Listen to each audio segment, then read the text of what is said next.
RSS chief Bhagwat గారు కొద్ది గంటల క్రిందటే అమెరికా వచ్చారు. ఆయన రాకముందు దాదాపు 1000 మంది క్రిస్టియన్ ఆర్గనైజేషన్స్, అనేక ముస్లిమ్స్, సిఖ్స్ అమెరికన్ గవర్నమెంట్కి ట్రంప్ గారికి కంప్లైంట్ ఇచ్చి ఆయన వీసా క్యాన్సిల్ చేయాలి, మోదీ గారిది 2006లో చేసినట్టని. అప్పుడు ఎవరైతే వీసాలు క్యాన్సిల్ చేయగలరో ఒక పెద్ద ఆయన కొద్ది రోజుల కిందట నాకు కాల్ చేస్తే, సార్ మీ ఒపీనియన్ ఏంటి, ఆయన వీసా క్యాన్సిల్ చేయాలా, మ్యాడిసన్ స్క్వేర్ గార్డెన్లో మీటింగ్కి పర్మిషన్ ఇవ్వాలా? ఎందుకంటే న్యూయార్క్ మేయర్ మమ్దాని కూడా ఆయన క్యాన్సిల్ చేయమని ట్రై చేశారని విన్నాను. నేను ఒకటే చెప్పాను అమెరికన్ లీడర్స్కి, ప్రజాస్వామ్యంలో ఆయన్ని మనం క్యాన్సిల్ చేస్తే, ఆయన మీటింగ్ క్యాన్సిల్ చేస్తే, మరి ఇండియాలో కూడా Christian leaders, Christian churches, Muslims ఏంటి, ఫ్రీడమ్ ఆఫ్ రిలీజియన్ ఆర్టికల్ 25 ప్రకారం ఆర్ఎస్ఎస్ చీఫ్ని నేను అనేక సార్లు మోదీ గారిని నేను రిక్వెస్ట్ చేశాను, డిమాండ్ కూడా చేశాను.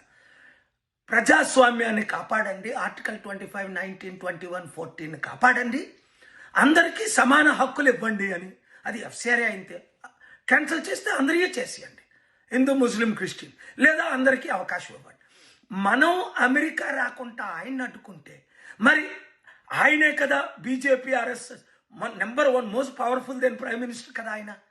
మరి ఆయన్ని మనం అడ్డుకుంటే ఆయన ఇతరులు కూడా అడ్డుకుంటారు. అందుకనే నేను ఆర్ఎస్ఎస్ చీఫ్ని రిక్వెస్ట్ చేస్తుంది ఏంటంటే, ఆగస్టు 29 మీ స్పీచ్లో ఇండియన్ క్రిస్టియన్స్కి, ముస్లిమ్స్కి, సిఖ్స్కి, ముఖ్యంగా అమెరికన్ క్రిస్టియన్స్కి అష్యూరెన్స్ ఇవ్వండి. మా దేశంలో ప్రజాస్వామ్యం ఉంది, మణిపూర్ లాంటి ఘటనలు మేము చేయలేము, అందరినీ ఆదుకుంటామని చెప్తే ఇంకా ఆయన అద్భుతంగా అప్రిషియేటెడ్ బై ఎవ్రీబడి. ఈ వీడియో మన భారతదేశం, మన తెలుగు రాష్ట్రాలు శాంతిగా ఉండాలి, అందరూ కలిసిమెలిసి ఉండాలి, ప్రతి ఒక్కరికి షేర్ చేయండి. God bless you all.